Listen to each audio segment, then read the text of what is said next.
Halo semuanya, salam sejahtera untuk kita semua. Perkenalkan, sama saya Roy Marutua Simarmata, NIM 120130074 dari program studi Teknik Elektro angkatan 2020. Di sini saya akan menjelaskan tugas kamus kosakata di mata kuliah Sinyal dan Sistem kelas RB. Di sini saya akan menjelaskan kamus kosakata pada minggu yang ketujuh. Terdapat 5 kata yang saya ambil, yaitu high pass filter, band stop filter, baseband, analog multiplier, dan sintesis aditif. Untuk yang pertama, high pass filter. High pass filter ini atau disebut tapis lolos atas adalah filter atau penyalin frekuensi yang dapat melewatkan sinyal frekuensi tinggi dan menghambat atau memblokir sinyal frekuensi rendah. Dengan kata lain, sinyal frekuensi tinggi akan lebih mudah melewati high pass filter, sedangkan sinyal frekuensi rendah akan dihambat atau dipersulit untuk melewatinya. Dan HPF yang dikatakan ideal adalah HPF yang sama sekali tidak melewatkan sinyal dengan frekuensi di bawah cutoff. Dan pada high pass adalah kebalikan dari low pass sendiri. Rule yang kedua ada band stop filter. Band stop dikatakan baik ketika memiliki bandwidth yang sempit dan nilai faktor kualitas yang tinggi, karena semakin sempit bandwidth menandakan band stop filter semakin baik dalam menyeleksi frekuensi yang akan diredam. Yang berperan aktif dalam bandstop adalah rangkaian low pass filter dan rangkaian high pass filter.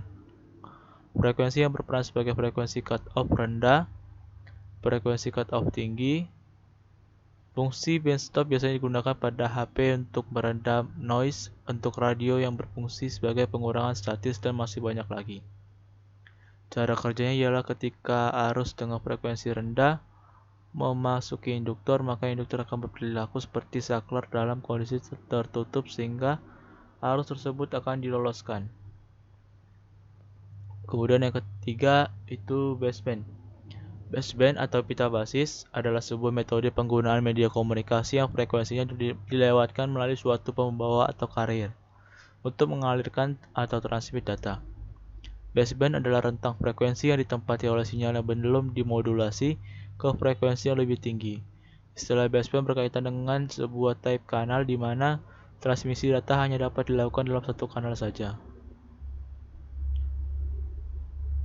Kemudian yang keempat adalah analog multiplier. Dalam elektronik, analog multiplier adalah perangkat yang mengambil dua sinyal analog dan menghasilkan output yang merupakan produknya. Sirkuit tersebut dapat digunakan untuk mengimplementasikan fungsi terkait seperti kuadrat atau menerapkan sinyal yang sama ke kedua input dan akar kuadrat. Analog multiplier elektronik dapat disebut dengan beberapa nama, tergantung pada fungsi yang digunakan untuk melayani. Ada 3 nama analog multiplier, yaitu penguat yang dikontrol tegangan versus pengalihan analog. Yang kedua, perangkat pengganda analog, dan yang ketiga adalah pertukaran analog versus digital dalam perkalian. Dan untuk yang kata terakhir adalah sintesis aditif. Metode sintesis aditif adalah suatu teknik sintesis yang memiliki dasar pemikiran bahwa suatu sinyal kompleks dapat dihasilkan dengan cara menjumlahkan beberapa sinyal yang lebih sederhana.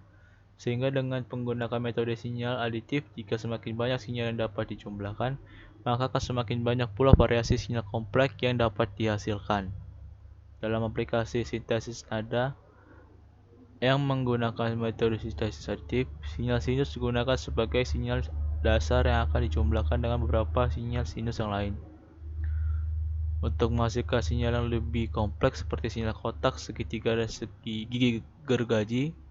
Kemudian dengan saling menjumlahkan sinyal sinus, kotak, segitiga, dan gigi gergaji, maka akan diperoleh sinyal yang lebih kompleks dari keempat sinyal periodik tersebut. Sehingga dengan metode tersebut, nada yang dihasilkan dari sintesis nada akan memiliki warna nada yang sangat bervariasi.